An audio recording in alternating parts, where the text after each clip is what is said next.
Like कीजिए, share कीजिए, subscribe कीजिए। इंस्टाग्राम पे फॉलो कीजिए। थैंक यू सो मच आप लोगों को कि इतनी देर किसी को बैठ के सुनना सबसे बड़ी बात ये होती है, क्योंकि जब वहाँ पे हम बैठ के किसी को सुनते हैं तो उतना पेशेंस रखना पड़ता है, ये मुझे लगता है। और एक्चुअली मैं 26 साल की हूँ। 2011 में चलती ट्रेन से मुझे कुछ बदमाशों ने, मैं वॉलीबॉल चैंपियन भी रह चुकी हूँ, 2011 में चलती ट्रेन से मुझे बदमाशों ने एक गोल्ड चेन पहनी थी, चलती ट्रेन से मुझे उठा के बाहर फेंक दिया था। लखनऊ से दिल्ली आ रही थी मैं। कंपार्टमेंट में बहुत सारे, जनरल कंपार्टमेंट था, बहुत सारे लोग थे, किसी ने मना नहीं किया। एक प्लेयर का जो स्पिरिट होता है वो अपने आप, जब कोई छीनने की कोशिश करता कुछ भी, वो देता नहीं है। तो मेरे में भी था, मैंने मना किया और उन्होंने मुझे चलती ट्रेन से, वो 4-5 थे, उन्होंने बाहर फेंका। दुर्भाग्य ये था कि उसी समय दूसरी ट्रैक से ट्रेन आई और मैं उस ट्रेन में टकराई, फिर नीचे गिरी। दोनों ट्रेनें निकल गईं। कुछ देर बाद मैंने हाथ को ऐसे रख के उठने की कोशिश किया तो देखा कि मेरा पैर कट चुका था। थाई को उठा के देखा, मेरा पैर ऐसे जीन्स में लटका हुआ था, ब्लड फोर्सफुली निकल रहा, दूसरे पैर की हड्डियाँ टूट टूट के बाहर निकल चुकी थी। पूरी रात मैं चिल्लाती रही ट्रैक पे, छोटे छोटे पत्थर होते ऐसे चिल्लाती रही कि कोई बचा ले, कोई नहीं आया बचाने। और जब पूरी रात चिल्लाते चिल्लाते इतना कि मुझे दिखाई भी देना बंद हो गया, जब ट्रेन आता था तो वाइब्रेट होता था। इतना ही नहीं, फ्री का इनविटेशन भी लोगों को मिल गया था, कुछ लोगों को। ट्रैक पे आपने ट्रेन की ट्रैक पे छोटे छोटे चूहे देखे होंगे, मेरे कटे हुए पैर पे आग के मेरे पैर कुतर रहे थे। मैं ब्रेन कॉन्शियस मेरा पूरा काम कर रहा था मेरे, लेकिन बॉडी में कोई भी मूवमेंट नहीं था। पूरे पल में वही चीज़ें सोच कि कैसे मैं अपने आप को कैसे बचा पाऊँ। लेकिन करीब पूरी रात ऐसे बीता। सुबह गांव वालों ने मुझे बरेली डिस्ट्रिक्ट हॉस्पिटल यूपी में है, वहाँ पे हुआ था ये। सुबह गांव वालों ने मुझे उठाया, डिस्ट्रिक्ट हॉस्पिटल ले जाके रखा। तो फार्मासिस्ट, डॉक्टर, सीएम, जितने लोग थे आपस में बातें कर रहे, अरे हमारे पास तो एनेस्थीसिया नहीं है, ब्लड नहीं है, इसका इलाज शुरू करें तो हम कैसे करें। मुझे भी नहीं दिखाई तो नहीं, लेकिन मेरा सुनाई दे रहा था सब कुछ वहाँ पे। कहाँ से हिम्मत आई मुझ में, मुझे भी नहीं पता। मैंने बोला वहाँ पे कि सर जब मेरा पूरा पैर कटा, तब मैंने इतनी देर रेलवे ट्रैक पे थी, मैं उस चीज़ को बर्दाश्त किया, तो अभी तो आप मेरे अच्छे के लिए मेरे पैर काटेंगे। शायद आपको यकीन नहीं होगा, या फिर कभी आप लोगों ने ये चीज़ नहीं देखी, कोई डॉक्टर या फार्मासिस्ट अपना ब्लड दे के किसी पेशेंट को बचाया। मेरी इस बात को सुनने के बाद वहाँ के डॉक्टर और फार्मासिस्ट दोनों ने एक एक यूनिट ब्लड दिया और मेरे पैर को बिना एनेस्थीसिया अलग कर दिया गया। आज भी मैं उस दर्द को महसूस करती हूँ। जब भी मैं जब बोलती हूँ तब मैं वो चीज़ें महसूस करती हूँ। उसके बाद जब बात मीडिया में आई, लोगों को पता चला कि रिमा नेशनल प्लेयर है, KGMC king George medical college Lucknow में एडमिट करा, लखनऊ से फिर sport minister, AIIMS trauma centre Delhi. तब तक सब ठीक ठाक चल रहा था, प्लेयर होने की वजह से अच्छा ट्रीटमेंट मिलना शुरू हुआ। करीब 4 महीने मैं एम्स में रही। एम्स में रहने के बाद जब मैं थोड़ा ठीक हुई, करीब 25 दिन बाद जब ठीक हुई, न्यूज़पेपर में गोल गोल लिख के आ रहे कि अरुणिमा के पास टिकट नहीं था, अरुणिमा ट्रेन से कूद गई। उसका खंडन किया घर वालों ने, फिर बोला कि अरुणिमा सुसाइड करने गई थी। जिस लड़की का शरीर का एक अंग कट चुका, पूरी जिंदगी का पता नहीं कि व्हील चेयर है, बैसाखी, या पता, यहाँ तक कि मेरे स्पाइन में 3 फ्रैक्चर था, मुझे ये भी नहीं पता था कि मैं बेड से उठ भी पाऊंगी कि नहीं। अंदाजा लगाया जा सकता, सिर्फ अंदाजा लगाया जा सकता है कि उसकी दिलो दिमाग पे क्या चल रहा होगा, उस परिवार की क्या स्थिति रही होगी, जब जिस परिवार की एक यंग एज लड़की का इस तरीके का सिचुएशन हुआ हो। फिर भी कहते हैं कि जहाँ चाह होती वहाँ राह मिली जाती है। एम्स के हॉस्पिटल के बेड पे मैंने डिसाइड किया, क्योंकि अपनी बातें हम चिल्ला चिल्ला के करें, वो सिस्टम की इतनी हाई लेवल की बातें हो रही थी कि हम एक मध्यम वर्गीय फैमिली से थे, हम अपनी बातें चिल्ला चिल्ला के कह रहे थे, लेकिन कोई नहीं सुन रहा था। लेकिन कहते हैं मैंने अपने दिल, दिमाग, अंतरात्मा से ये चीज़ सोच लिया कि ठीक है, आज आपका दिन है, जितना चाहो बोल लो, एक दिन तो मेरा दिन आने वाला, मैं प्रूफ कर दूंगी कि मैं क्या हूँ, मैं क्या थी, ये मैं प्रूफ कर दूंगी। हॉस्पिटल के बेड पे डिसाइड किया वॉलीबॉल लाइफ का सबसे टफ गेम करना है, तब मैंने माउंटेनिंग चुना। जब मैंने माउंटेनिंग कहने और करने में बहुत फ़र्क होता है। जब मैंने माउंटेनिंग की बात सोची और लोगों के सामने, सबसे बड़ी चीज़ थी सही गाइडेंस में ट्रेनिंग लेना, दूसरा स्पॉन्सरशिप। इतना बड़ा एक साथ तो मैंने 40 से 50 लाख मैंने वाकई में कभी नहीं देखे थे पहले। मेरे लिए बहुत बड़ी चीज़ थी वो इकट्ठा कर पाना। जब मैंने लोगों के सामने रखा कि मैं माउंटेनिंग करना चाहती हूँ, एवरेस्ट के लिए मुझे ट्राई करना है। हर किसी ने मुझे बोला कि क्या है, पागल हो चुकी हो क्या, तुम्हारा दिमाग खराब हो चुका, तुम कभी नहीं कर सकती माउंटेनिंग। एक पैर आर्टिफिशियल है, दूसरे में रॉड है, और तुम्हारा दिमाग खराब है, स्पाइन में भी फ्रैक्चर है, तुम पागल होगे, चुपचाप कोई नौकरी करो, जीवन यापन करो। क्योंकि लोगों का सबसे बड़ा प्रॉब्लम ये होता, लोग फिजिकल देखते, पैरों को मेरी अंतरात्मा में क्या चल रहा था वो तो किसी को पता ही नहीं था। मुझे लगता है कि आज यहाँ पे मैं भी सुबह से देख रही हूँ, इतने अच्छी चीज़ें मैंने सीखी यहाँ पे। बहुत बड़े बड़े स्पीकर को शायद आप लोगों ने भी सुना, आज मैं भी आपको यहाँ पे कि चाहे जितना मोटिवेट करूँ, चाहे जितना चीज़ें मैं बताऊँ, लेकिन मुझे लगता है सबसे बड़ा मोटिवेटर कौन होता, आप खुद। जिस दिन किसी भी लक्ष्य के प्रति आपकी अंतरात्मा जाग गई, आपको कोई नहीं रोक सकता उस लक्ष्य को पाने में। ये मैं किताब से बातें नहीं बोल रही हूँ, ये मैं एक एक पल मैंने मैं कोई भी किताब की बातें नहीं, एक एक पल आज जो मेरा 26 साल का एक्सपीरियंस है वो मैं बता रही हूँ सिर्फ आपको। उसके बाद किसी तरीके से मैनेज किया मैंने। भाई साहब, मेरा परिवार मेरा बैकबोन था। परिवार ने मुझे, भाई साहब ने मुझे कहा कि मैडम बछेंद्री पाल जिन्होंने 1984 में एवरेस्ट समिट किया, उनसे मिलते हैं, वो ज़रूर कुछ ना कुछ करेंगे। हॉस्पिटल से निकलने के बाद मेरे राइट लेग में स्टिचेस लगी थी। मैंने डायरेक्टली घर जाने की बजाय, जब लोग ये सोचते हैं कि मुझे अपना जीवन यापन कैसे करना है, जब लोग ये सोचते हैं कि मुझे अपनी ज़िंदगी के मेरे दिमाग में सिर्फ 2 चीज़ें चल रही थी, मुझे इनका जवाब कैसे देना है और एवरेस्ट समिट कैसे करना है। फर्स्ट तुरंत गए बछेंद्री मैम के पास। जब मिले, मैम ने फर्स्ट टाइम जब मुझे देखा तो उन्होंने कहा, अरुणिमा, उनकी आंखों में आंसू आ गए। उन्होंने बोला, अरुणिमा, तूने ऐसी हालात में एवरेस्ट जैसे दुरूह पहाड़ के बारे में सोचा तो तूने अपने अंदर तो एवरेस्ट फतह कर लिया, अब तो सिर्फ लोगों के लिए। मेरे परिवार को छोड़ के बाहर की पहली ऐसी महिला थी जिन्होंने मुझ पे भरोसा किया था कि हाँ अरुणिमा, तुम कर सकती हो। मेरे लिए वही बहुत बड़ी चीज़ थी। प्लानिंग भी कर ली, मैम भी मिल गई, सब हो गया। लेकिन जब उतरते हैं फील्ड में तब पता चलता कि हम क्या हैं। रोड हेड से मैं पहुंच गई। मैडम ने कहा कि ठीक है, तुम्हारे कहने, तुम्हारे सोचने से कुछ नहीं होगा, अरुणिमा प्रूफ करो कि कर सकती हो। मैंने कहा बस एक मौका चाहिए मुझे। वाकई में जब मैं माउंटेन में पहुंची, रोड हेड से बेस कैंप लोगों को 2 मिनट लगता था, मुझे 3-3 घंटे लगते थे, क्योंकि मेरे राइट लेग की हड्डियां भी नहीं जुड़ी थी। लेफ्ट मेरा आर्टिफिशियल लग चुका था, लेकिन स्टंप एकदम रेड, उसका मतलब घाव एकदम नए थे। मैं अगर पैर रखती थी तो मेरे पैर से जोर से अगर दबा देती थी तो पैर से मेरे ब्लड आने लगता था। सारे लोग नॉर्मल थे वहाँ पे। हर कोई ये बोलता कि एक पीक के लिए जाते थे तो हर कोई मुझे ये बोलता कि अरुणिमा तुम धीरे धीरे आओ। मेरे दिमाग में हर बार यही बात चलती थी कि क्या है, मैंने एवरेस्ट का प्लान किया, मैं इनके बराबर भी नहीं चल पा रही हूँ। खुद से संकल्प लिया कि कोई बात नहीं, एक दिन ऐसा आएगा कि मैं इनसे पहले जाऊँगी। और आपको शायद यकीन ना हो, आने वाले 8 महीने बाद पूरा का पूरा वेट उठा के बेस कैंप से साथ निकलते और टॉप पे पहले पहुंचते। ऐसे करके देखते थे कि अरे ये लोग तो पीछे। खुशी होती थी। उससे भी ज़्यादा मुझे खुशी तब होना शुरू हुआ जब वो सारे लोग आके मुझसे ये पूछते, मैडम खाते क्या हो, बता दो, पैर नहीं है फिर भी कैसे चलते हो। उसके बाद पूरा मुझे स्पॉन्सरशिप मिला। मैं जब एवरेस्ट के लिए गई, मेरे लिए सबसे बड़ा, एवरेस्ट की जर्नी में मेरे सबसे बड़ा चैलेंज यही था कि दूसरे को समझा पाना। मैं नहीं समझा पाती कि भाई मैं कर सकती हूँ। जब मैं एवरेस्ट के लिए गई, शेरपा होता, शेरपा को जब ये बात पता चला कि मेरा प्रोस्थेटिक लेग है, आर्टिफिशियल लेग है, दूसरे में रॉड, बोला नहीं ले जा सकता, इसकी वजह से तो मेरी भी जान जाएगी। मैडम ने, हमने सबने कन्विंस किया तो किसी तरीके से मन। वाकई में जो टीवी में हम और उसमें फोटोज़ में देखते हैं ब्लू और ग्रीन आइस, हिला देने वाला होता, जितना सुंदर दिखता उतना ही हिला देने वाला होता। जब मैं हमारे ग्रुप में 6 लोग थे, रॉकी एरिया तक मैं सबसे पहले थी, लेकिन जैसे ही मैं ग्रीन और ब्लू आइस में गई, मेरा आर्टिफिशियल लेग स्लिप कर जाता था। फ्रंट पॉइंटिंग से, जब मैं फ्रंट क्रैम्पोन से फ्रंट पॉइंटिंग मारती थी, लेफ्ट से पेन होता था तब भी करते, लेकिन आर्टिफिशियल जैसे फ्रंट पॉइंटिंग मूव हो जाता, मेरा पैर ही मूव हो जाता था। शेरपा मुझे बोला नहीं हो सकता अरुणिमा, ज़बरदस्ती मत करो। मैंने कहा कुछ नहीं, ये मेरा पैर है, मैं जानती हूँ कैसे चलेगा। फाइनली 1, 2 बार, 3 बार करने, 4 बार, 5 बार होल हो जाता था, आइस थोड़ा टूट के निकलता था, तो मैं वहाँ पैर रख के जाती थी। कैंप 3 तक ठीक था, प्रॉपर एक्लेमेटाइज किया अपने आप। कैंप 3 तक जनरली गए।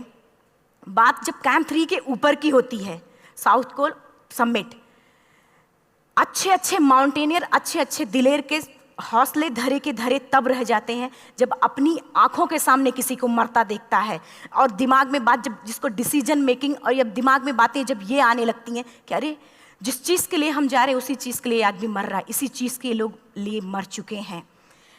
रात में क्लाइंबिंग, ज़्यादा से ज़्यादा माउंटेनिंग रात में की जाती है क्योंकि वेदर शांत होता है। जब मैं रात में निकली साउथ कोल से, कैंप 4 से, मेरी हेडलाइट जिधर ही हेडलाइट जा रही थी उधर ही डेड बॉडीज़ मुझे नज़र आ रही थी।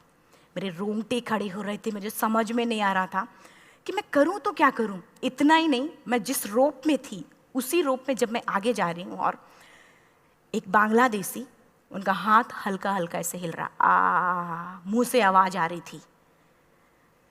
मैं एक्सप्लेन नहीं कर सकती मुझे कितना डर लग रहा था। बार बार ये बार बार मन में आती, इसका ऑक्सीजन खत्म हुआ है, ये मर चुका है लास्ट सिचुएशन में, और हम कुछ नहीं कर पा रहे हैं, क्या करें। उसके बाद मैंने 10 से 15 मिनट सिर्फ मैं वहाँ खड़ी रही। मैंने सिर्फ इतना बोला कि अगर आप सभी में से सभी ने एवरेस्ट सबमिट कर लिया तब तो ठीक है, अगर नहीं सबमिट किया है मैं सबके लिए एवरेस्ट सबमिट करूँगी और जिंदा वापस जाऊँगी। क्योंकि जैसा हम सोचते हैं हमारी बॉडी उसी तरीके से जनरेट करना शुरू करती है। मैंने डेड बॉडी, क्योंकि जा ही नहीं सकते थे किनारे से, उसी रोप में वो एंकर है, डेड बॉडी को लांगी और लांग के जाना शुरू किया। हिलेरी स्टेप साउथ समिट के करीब जब मैं खुद पहुंची, मेरे शेरपा ने एक जोर से झटका मुझे दिया कि अरुणिमा वापस चलो, तुम्हारा ऑक्सीजन खत्म हो रहा है। हिलेरी स्टेप के बाद एवरेस्ट समिट है, थोड़ा चलने के बाद एवरेस्ट समिट है। अगर कोई आपसे ये बोले, आप अपने टारगेट के इतने करीब हो, अगर कोई आपसे ये बोले कि अरुणिमा वापस चलो, कैसा लगता है? मैंने भी यही बोला, सर क्या बोल रहे हो आप, मैं नहीं जाऊंगी वापस। बोला अरुणिमा जिंदगी रही, दोबारा ट्राई करना और एवरेस्ट समिट हो जाएगा दोबारा तुम्हारा। मैंने कहा नहीं, ये आप जिंदगी में गोल्ड चांस बार बार नहीं आते, लाइफ में कभी कभी आता है, ये आपके ऊपर आता, आप उसको पकड़ के रखते हो या फिर छोड़ देते हो। मैं अपना गोल्ड चांस कभी नहीं, क्योंकि मैं जान रही थी मुझे स्पॉन्सरशिप बहुत मुश्किल से मिला, एक बार अगर मैं छोड़ देती दोबारा मुझे कभी नहीं मिलता। मैं बहुत अच्छी तरीके से जानती थी। मेरा फाइनली मुझे बछेंद्री मैम ने भी एक बार बात समझाई थी, मेरी माँ ने मुझे एक बात बताया था कि लाइफ में कभी कभी सिचुएशन ऐसी आती है जब सिर्फ आप अकेले होते हो, डिसीजन सिर्फ आपको लेना होता है।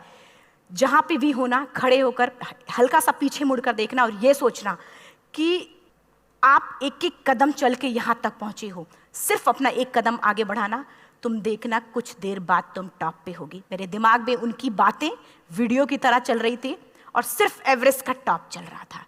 मैंने शेरपा को पहले कन्विंस करने की कोशिश की कि भाई चल, कुछ नहीं होगा भाई चल।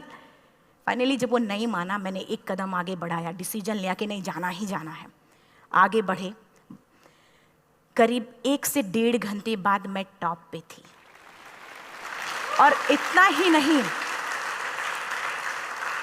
नहीं, आज भी मैं जितनी बार बोलती हूँ उतनी बार मैं महसूस करती हूँ, मेरे रोंगटे खड़े हो जाते हैं, मेरा दोनों हाथ ऊपर करके जोर जोर चिल्लाने का मन कर रहा, इतनी जोर से चिल्लाऊं कि सबको बता दूं कि आज मैं टॉप ऑफ द वर्ल्ड पे हूं।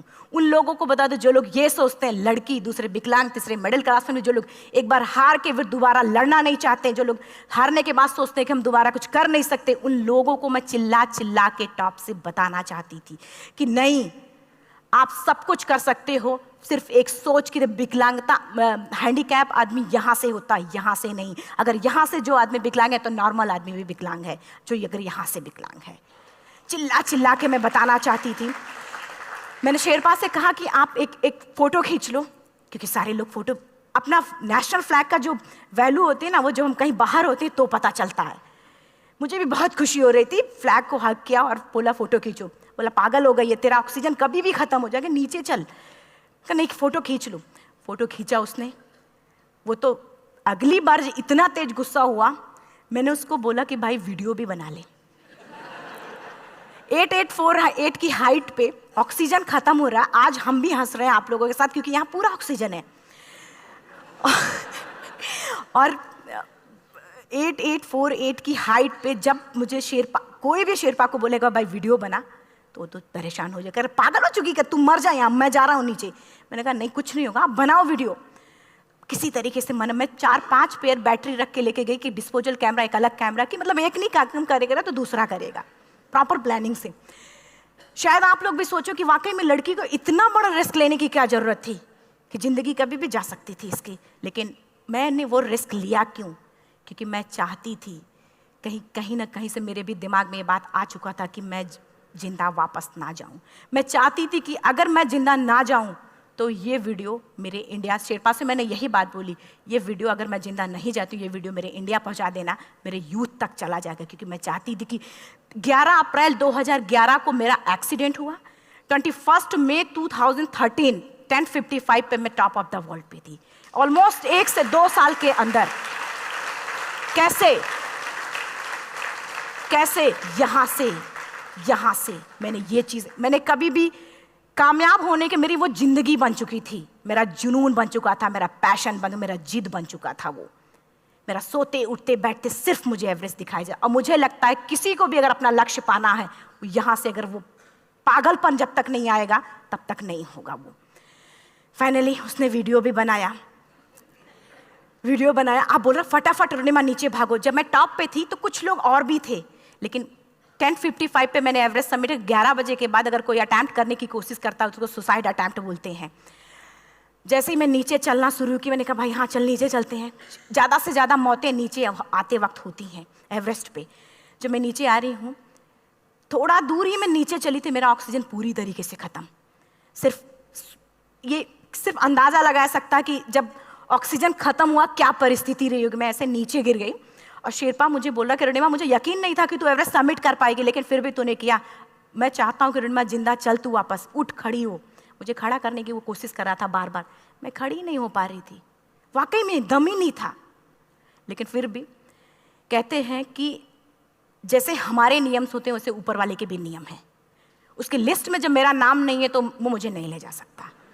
अगर दूसरी चीज़, मेरा कॉन्सेप्ट एकदम क्लियर हो चुका था। जब रेलवे ट्रैक पे मैं थी, रेलवे ट्रैक पे 7 घंटे में पड़ी थी, 49 ट्रेन अप डाउन हुई थी, तो मेरा कॉन्सेप्ट एकदम क्लियर हो चुका था। इसका मतलब है कि ऊपर वाले ने अगर मुझे कुछ बचाया है तो कुछ ना कुछ इतिहास रचने के लिए बचाया है। मैंने पॉजिटिव तरीके से सोचा। और उसी समय एक ब्रिटिश क्लाइंबर नीचे से ऊपर आ रहा था और उसके पास 2 ऑक्सीजन, तो उसने एक को वहीं फेंका और दूसरे को लेके नीचे जाना शुरू किया क्योंकि वेदर ख़राब था। मेरा शेरपा मुझे एंकर किया और जाने लगा नीचे, और वो फटाफट उसको लेके आए, मुझे लगाया। उसने बोला रुनिमा तू बहुत लकी है कि तुझे यहाँ पे ऑक्सीजन मिला है। वाकई में ऊपर वाला भी चाहता है कि तू जिंदा रहे। वो मुझे बार बार लकी लकी बोल रहा था। शायद आप लोग में से भी कोई होगा कि जो लक और भाग्य जैसी चीज़ों पे यकीन करता हो, या पता नहीं भी। मैं किसी की भावनाओं को ठेस नहीं पहुंचाना चाहते, लेकिन मैं इन किसी भी चीज़ों पे भरोसा नहीं करती, क्योंकि मेरा मानना है कि लक भी उसी का साथ देता है जिसके अंदर जीतने का जज्बा है। अगर आपके अंदर जीतने का जज्बा नहीं है, चारों तरफ सिर्फ बहाने होते हैं, सिर्फ बहाने, इतना सारा एक्सक्यूज़ होता है। शायद मैं भी अगर वापस आ गई होती तो मैं बोल देती मेरा ऑक्सीजन खत्म है, कोई मुझसे पूछने ना बचेंद्री मन, ना मेरा परिवार, कोई भी मुझे पूछने नहीं आता। लेकिन क्या कभी मैं अपने आप को समझा पाती? कभी नहीं। फाइनली जो भी था, लक भाग्य किस्मत में नीचे आ रही थी, बहुत खुश थी। माउंटेन, डेड बॉडीज, मेरा शेरपा, ये लोग थे। मैं किसी से शेयर भी नहीं कर पा रही थी कि अरे मैंने एवरेस्ट सबमिट किया, किसी से शेयर भी नहीं कर पा रहे थे। फटाफट मैंने नीचे हील मार के, हमारे से हील मार के नीचे आ रहे थे। एकाएक मेरा प्रोस्थेटिक लेग, पूरा का पूरा लेग ही निकल गया। -60 डिग्री तक टेम्परेचर डाउन हो जाता है एवरेस्ट पे। मेरा हाथ वगैरह ये सब ऐसे मूवमेंट, ऐसे मुड़ नहीं रहा था, ब्लड निकलने लगा था, ये सब यहाँ था। मुझे शेरपा से मैं बोल रही हूँ कि ऑलरेडी मेरा पैर कटा हुआ है, अगर दिमाग में ये बात है कि मेरा हाथ भी काटना पड़ेगा, कैसा लगेगा मेरा दिमाग। क्योंकि ये ऐसा मूवमेंट, रेड 3 स्टेज होती हैं।